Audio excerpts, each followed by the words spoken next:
تو یہ عمران خان کی اس کمینی حرکت کا مقصد صرف یہ تھا کہ جو بریت ہے وہ 1 مہینہ کے لیے ٹل جائے، اور یعنی مارچ تک بات چلی جائے، مارچ کے بس تک، اور وہ اس میں کامیاب ہو گیا۔ چلیے مریم نواز صاحب کی بریت 1 مہینہ لیٹ ہو جائے گی تو کیا فرق پڑتا ہے، کیونکہ فرق تو اب جو پڑنا ہے وہ عمران خان کو پڑنا ہے۔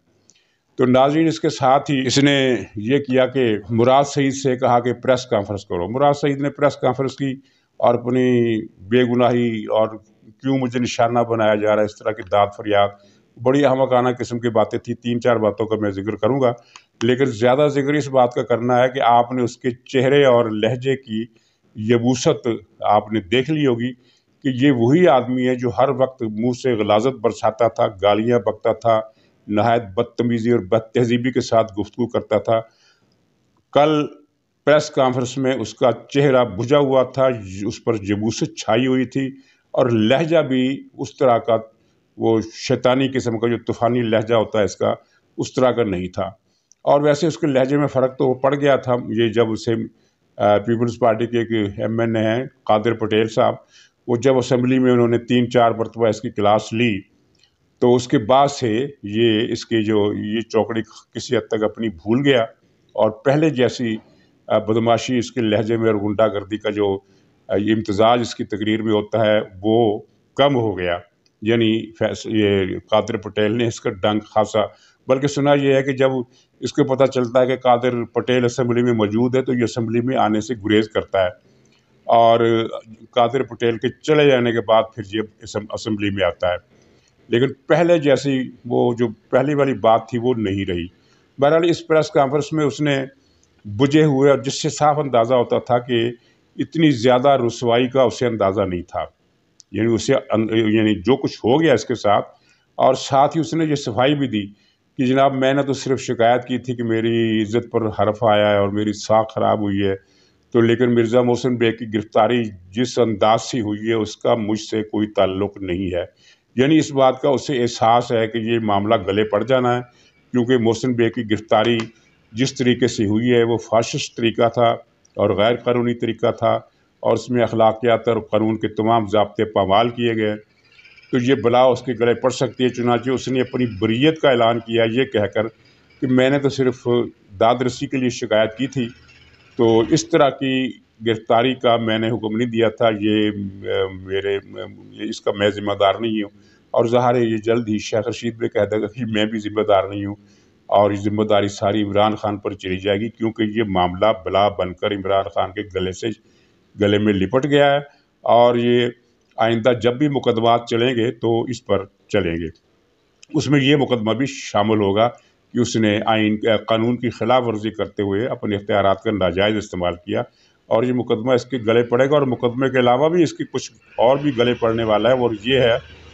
کہ آپ نے یہ خبر سنی ہوگی کہ گرفتاری والے دن رات کو 5ویں مرتبہ محسن بیگ کے گھر چھاپا مارا گیا، پولیس اور FI کی ٹیم نے تلاشی لی اور 2 ملازم پکڑ کر لے گئی۔ سوال یہ ہے کہ جب وہ تصادم میں استعمال ہونے والی بندوق بھی پکڑی گئی، 2 بیٹے بھی گرفتار کر لیے، سب کچھ جو چیزیں چاہیے تھے وہ لے گئے، تو پھر 5ویں مرتبہ چھاپا کیوں ڈالا گیا؟ اس کی کہانی یہ ہے کہ مرزا محسن بیگ کے پاس عمران خان کی کچھ ویڈیوز ہیں، کلپ ہیں، اور کہا جاتا ہے کہ وہ کمپیوٹر میں سیو ہونے کے علاوہ کمپیوٹر میں تو موجود ہیں ہی، لیکن وہ ایک USB ہے، اس کے اندر بھی اس کی کاپی موجود ہے۔ تو 4 چھاپوں میں اس کی تلاشی بھی لی گئی، اس کو بھی تلاش کیا گیا، وہ نہیں ملی چیزیں، تو رات گئے پھر عمران خان نے کہا کہ مجھے وہ ہر قیمت پر وہ USB اور کمپیوٹر کا وہ جو ڈیٹا وہ چاہیے۔ تو پتہ نہیں، یہ علم نہیں ہو سکا کہ وہ چیزیں ملی کہ نہیں ملی، لیکن اگر فرض کیجئے مل بھی گئی ہے تو اس کا مطلب یہ نہیں ہے کہ وہ مدعا غائب ہو گیا، کیونکہ محسن بیگ نے اس کی کاپی کہیں نہ کہیں اور رکھی ہوگی، بلکہ ایک سے زیادہ جگہ پر رکھی ہوگی، اور سننے میں آیا کہ ان ویڈیوز میں اور USB میں ایسا مواد ہے کہ وہ ریحام خان کو ایک نئی کتاب لکھنی پڑ جائے گی، اس طرح کی باتیں سن رہے ہیں۔ تو یہ عمران خان کے لیے یہ بات بھی سہانی روح ہے کہ جس کے پاس مرزا محسن بیگ کے پاس یہ ایسی چیزیں ہیں اور وہ میرا دشمن ہو گیا۔ اب یہ اس میں خطرہ اب یہ ہے کہ یہ مرزا محسن بیگ کو کہیں اس کی جان لینے کی کوشش نہ کرے جیل میں، جس طرح کہ نواز شریف کی جان لینے کی کوشش کی گئی۔ یہ بات بالکل کلیئر ہو گئی ہے، اب سب کو پتہ ہے، اگرچہ اس کو زیادہ اٹھایا نہیں جا رہا کیونکہ اس میں کچھ اور پردہ نشینوں کے نام بھی پھر آ سکتے ہیں کہ نواز شریف کو جیل میں مارنے کی کوشش کی گئی تھی، اور یہ بھی ایک تاریخ کا ایک باب ہے جو اپنے وقت پر یہ معاملہ اٹھے گا، دبے گا یہ نہیں۔ تو یہ مرزا محسن بیگ کا مسئلہ گلے پڑ گیا، اور مراد سعید نے جو عجیب قسم کی باتیں کی وہ مزاح کا خیز تھی۔ مثلا یہ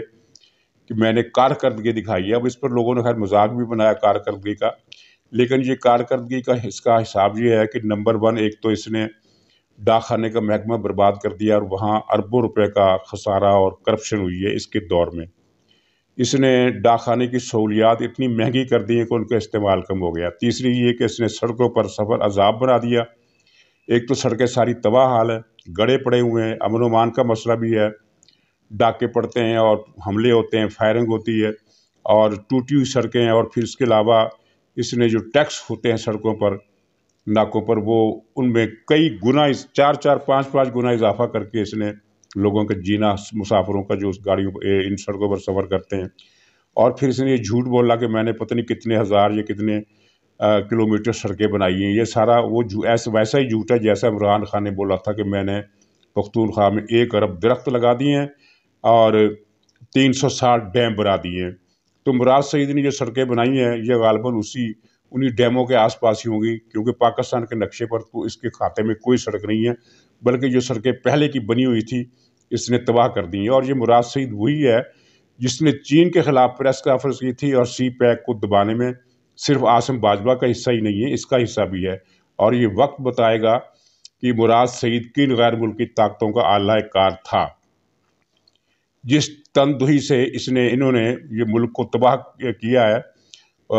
وہ کوئی اب ڈھکی چھپی بات نہیں ہے، اور اس تباہی میں جو سر فہرست 15 یا 20 نام آتے ہیں، رزاق داؤد سے لے کر شوکت ترین تک، اور وہ گورنر اسٹیٹ بینک جو ہے اس سے لے کر کیا کہنا چاہیے کراچی کا علی زیدی، یہ سارے لوگ جو ان میں سر فہرست جو 10 12 نام آتے ہیں، ان میں تباہ کاروں میں ان میں ایک مراد سعید بھی ہے، وہ دعاؤں والا، وہ PIA والا سرور، وہ کیا نام ہے اس کا، غلام سرور، اور وہ کیانی،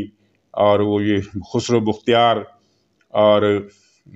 4 5 نام اور ہیں، پھر کسی دن ان کی تفصیل میں بتاؤں گا کہ یہ کس طرح ان 15 لوگوں نے ملک کو برباد کیا۔ اور اپوزیشن کو چاہیے کہ اس طرح کا مطالبہ کرے کہ ان 15 افراد کے نام ایگزٹ کنٹرول لسٹ میں ڈالے جائے، کیونکہ انہوں نے ملک کے خلاف سازش کی ہے، اور پتہ چلایا جائے کہ انہوں نے یہ سازش اپنے طور پر کی ہے یا غیر ملکی طاقتوں کے اعلی کار ہونے کے طور پر کی ہے۔ انہوں نے سی پیک کو تباہ کر کے پاکستان کا معاشی مستقبل ڈبویا، ڈالر کو مہنگا کر کے قرض بڑھائے، قرضے زیادہ لیے، کرپشن بے انتہا کی، تمام اداروں کا انہوں نے بیڑا کر دیا، PIA کا خسارہ دگنا تگنا ہو گیا، اور وہ جو بجلی کا وہ جو ہوتا ہے سرکولر ڈیٹ، وہ تقریباً 5 گنا زیادہ بڑھ چکا ہے، اور یعنی غرض ہر طریقے سے، ہر طرف سے، ہر پہلو سے، اوپر نیچے دائیں بائیں، جہاں سے بھی گنجائش تھی انہوں نے ملک کو لوٹا ہے، لوچا ہے، کھسوٹا ہے اور برباد کیا ہے۔ تو یہ سارا ثواب جو ہے عمران خان اور اس کی ٹیم کو تو جاتا ہی ہے، لیکن جتنا ثواب ان کو جاتا ہے اتنا ہی ثواب ان کے سلیکٹرز کو جاتا ہے جو اسے لائے اور جنہوں نے اسے 3 سال لوٹ مار اور تباہی مچانے کا موقع دیا۔ بہرحال مراد سعید کا یہ پریس کانفرنس تھی، تو اس سے یہ لگتا تھا کہ یہ اس کا چہرہ بجھا ہوا ہے، یبوست زدہ ہے، اور اس یبوست زدہ چہرے کے پیچھے کہانی وہی ہے کہ پارٹی ان کی ڈوب رہی ہے، ان کا جہاز ڈوب رہا ہے۔ اور ناظرین چلتے چلتے یہ بتا دوں کہ نوائے وقت اخبار جو PTI کا ترجمان سمجھا جاتا ہے، کل اس کے پہلے صفحے پر یہ خبر چھپی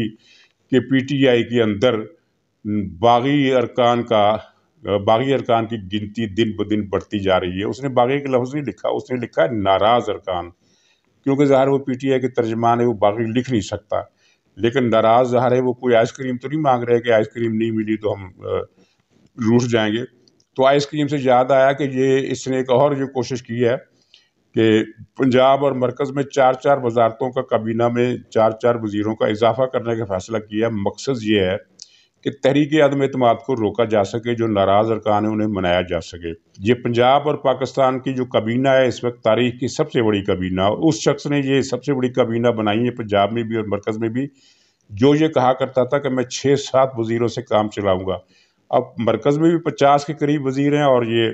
صوبے میں بھی 50 کے قریب، کچھ وزیر ہیں، کچھ وزیر مملکت ہیں، کچھ معاون خصوصی ہیں، اس طرح کے۔ تو 50 لوگوں کی کابینہ بنا کر تاریخ کا ریکارڈ توڑنے کے بعد اپنا ہی یہ ریکارڈ دوبارہ توڑنے پر تل گیا ہے، اور سنا یہی ہے کہ 4 وزیر پنجاب میں رکھے جائیں گے اور 4 وزیر مرکز میں رکھے جائیں گے۔ لیکن یہ ابھی جتنی مرضی وزارتیں دے لے، اس کا کچھ ہونے والا نہیں ہے، اور اس کے خوف کی یہ عالم ہے کہ 8 وزارتوں کا اضافہ کرنے کے باوجود انہوں نے مزید ایک فیصلہ کیا کہ پارٹی کے تمام ارکان کو حکم دیا ہے کہ وہ جس دن عدم اعتماد کی تحریک اسمبلی میں پیش ہو وہ اسمبلی میں نہیں آئیں گے۔ تو اس کا خیال ہے کہ اس طرح جو آئی بلا ہے وہ ٹل جائے گی، لیکن آئی بلا تو اس کے سر پر منڈلا رہی ہے، وہ اب ٹلنے والی نہیں ہے، چاہے یہ اسمبلی کے اس دن اسمبلی کے علاقے میں کرفیو بھی لگا دے، تب بھی یہ بلا ٹلنے والی نہیں ہے۔ تو ناظرین اجازت دیجیے، انشاءاللہ دوبارہ ملاقات ہوگی، تب تک کے لیے خدا حافظ۔